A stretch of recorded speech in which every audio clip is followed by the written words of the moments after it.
Hola a todos, bienvenidos a la cápsula número 4. Yo soy el maestro José Rueda y los voy a estar acompañando durante esta cápsula. En esta ocasión, abordando temas relacionados a la materia, fundamentos y técnicas de análisis de riesgo. Muy bien.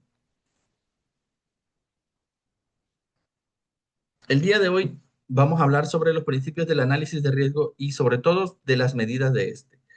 Hemos hablado ya de los fundamentos, es decir, de los pilares que lo sostienen, pero ahora vamos a hablar de los principios que van a guiar su ejecución. Los principios van a ser ese conjunto de directrices fundamentales que aseguran que el proceso sea efectivo, eficiente y alineado con los objetivos de las organizaciones. Estos principios proporcionan una base sólida para la identificación, evaluación y gestión de los riesgos, garantizando que el análisis sea transparente, inclusivo y adaptable. Dentro de estos principios revisaremos aquellos que se enfocan en la aplicación de las medidas, ¿verdad? Vamos a tener el principio de la factibilidad. En el análisis de riesgos, las soluciones propuestas deben ser realizables y prácticas. Esto significa que en ocasiones se deberán priorizar la factibilidad por encima de la eficiencia máxima. Es decir, el principio de la factibilidad busca hacer que las medidas que nosotros apliquemos sean realmente ejecutables. Esto suele pasar cuando parte del equipo ve medidas que son implementadas en otras partes del mundo y que dice, bueno, son mucho más efectivas. Sin embargo, el costo de aplicación que se encuentre en el país sea mucho mayor, porque pues es tecnología que no se encuentra disponible, ¿verdad? Por ejemplo, una medida de mitigación que reduzca un riesgo a niveles aceptables puede ser que no sea la más rápida o también puede ser que no sea la más eficiente. Aún así, se valida si se puede implementar con los recursos disponibles y con el tiempo adecuado. Pues recuerden que lo imposible va relacionado con disponibilidad de recursos, tanto financieros como materiales, ¿verdad? La idea va a ser que las soluciones que sean propuestas sean ejecutables y sostenibles, evitando planes que, aunque ideales en teoría, sean posibles de aplicar en la práctica. También tenemos lo que vamos a conocer como el principio de la economía. Las acciones de mitigación de riesgos deben de ser realistas en términos de costos y recursos. Esto implica que las propuestas deban poder financiarse en los recursos ordinarios de una institución o municipio sin depender excesivamente de ayudas externas. Es decir, si la medida de control cuesta más que el ingreso que va a tener la línea de servicios, de productos, ¿verdad? En un determinado tiempo puede ser que esta no sea la adecuada, puesto que debemos de entender que todas las organizaciones pues son entes económicos que existen con la finalidad de generar beneficio. Y si este beneficio no ocurre, pues contraindica el fin de la organización, ¿verdad? Por ejemplo, un municipio podría reforzar estructuras existentes o implementar alertas tempranas en lugar de construir costosas infraestructuras nuevas que excedan su presupuesto. La economía no significa recortar medidas necesarias, sino optimizar el uso de los recursos para lograr el mayor beneficio posible. El principio de economía te dice que si una medida es muy costosa y no puede hacerse en ese momento, se genere un plan de adquisición precisamente como mencionan en el ejemplo, generando también un plan de alarmas que nos vaya diciendo cuándo es probable que suceda y anticiparnos lo más posible a los efectos. Aquí ponen el ejemplo de un puente, que no significa que vamos a esperar que el puente se caiga, sino significa ver cuál es el máximo tiempo esperado en el que pueda ser todavía funcional, cortar ese tiempo a la mitad y ponerlo como meta para reemplazo en algunos casos, ¿verdad? Básicamente no quiere decir usa solo lo barato, sino quiere decir usa inteligentemente tus recursos. También está el principio de uso de multipropósito. Dado que los recursos pueden llegar a ser limitados, especialmente en municipios pequeños, ¿verdad? O en empresas pequeñas, es recomendable que las inversiones y acciones de mitigación cumplan múltiples funciones. En muchas ocasiones se consideran medidas que van a afectar o mejorar más de una situación. Por ejemplo, la construcción de un parque puede servir tanto para recreación como para contener inundaciones mediante sistemas de retención de agua. Este principio promueve la eficiencia y la maximización del impacto de cada inversión, evitando gastos redundantes y aprovechando al máximo los proyectos.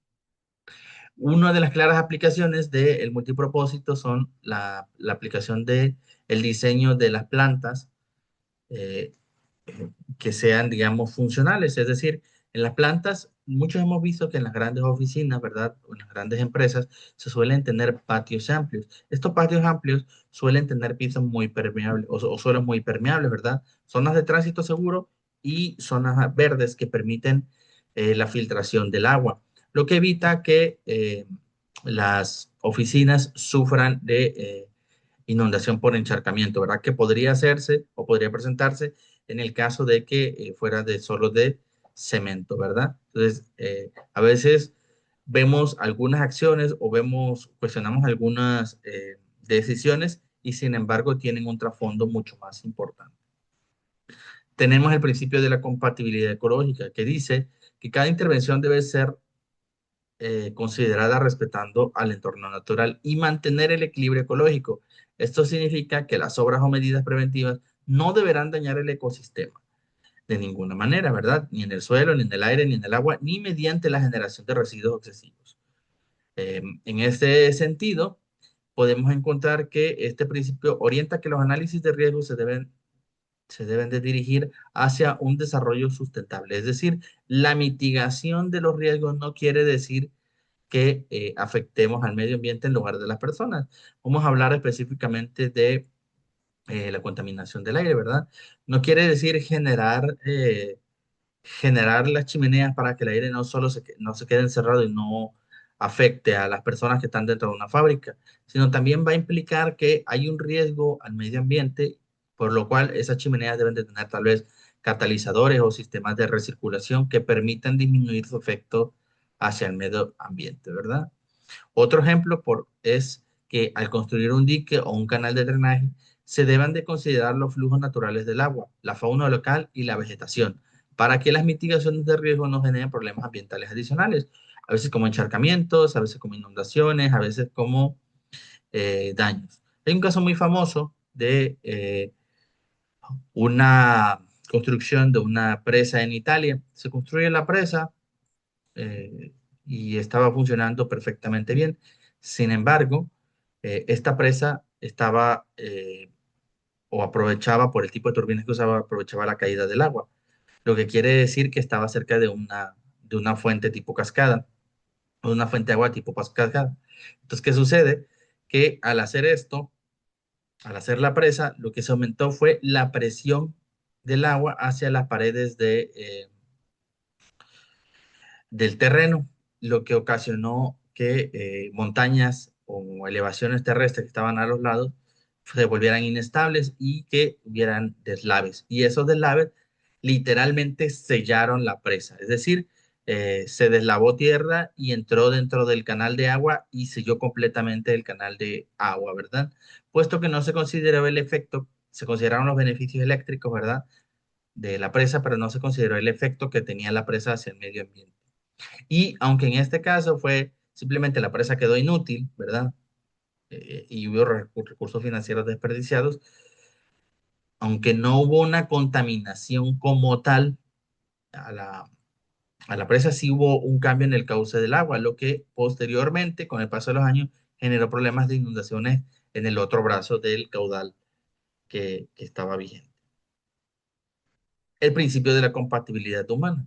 Dice que las medidas de mitigación de riesgos deben integrarse armoniosamente en un entorno urbano, respetando tanto la estética como la funcionalidad de los espacios, ¿verdad?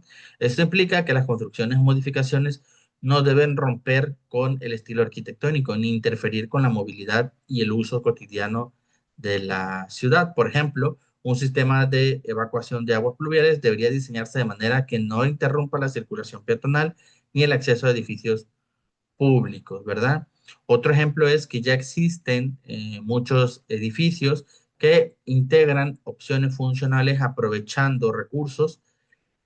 Por ejemplo, hay un edificio muy famoso que tiene tres turbinas de aire o tres turbinas para generación eólica y que genera electricidad, pero estas turbinas están integradas dentro del edificio, lo que hace que sea un edificio autosustentable.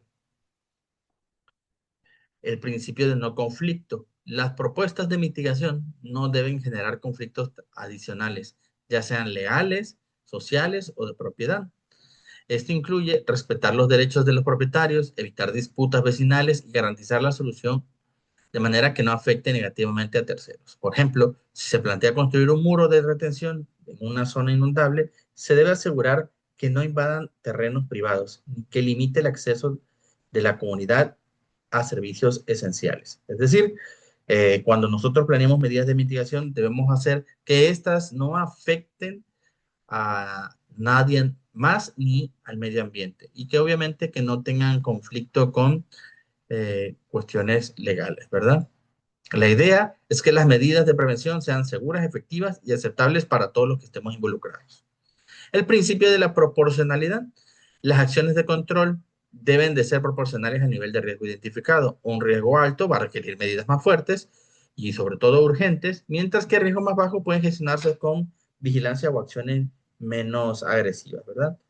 Un claro ejemplo es, yo siempre que hablo de la proporcionalidad del análisis o de las medidas de riesgo, pongo el ejemplo de medir. Imagínense que quisiéramos medir un centímetro, un centímetro con una regla que mide un kilómetro o un decámetro, para no ser tan largo, ¿no? Entonces, lo ridículo que es medir algo tan pequeño con algo tan grande, ¿verdad?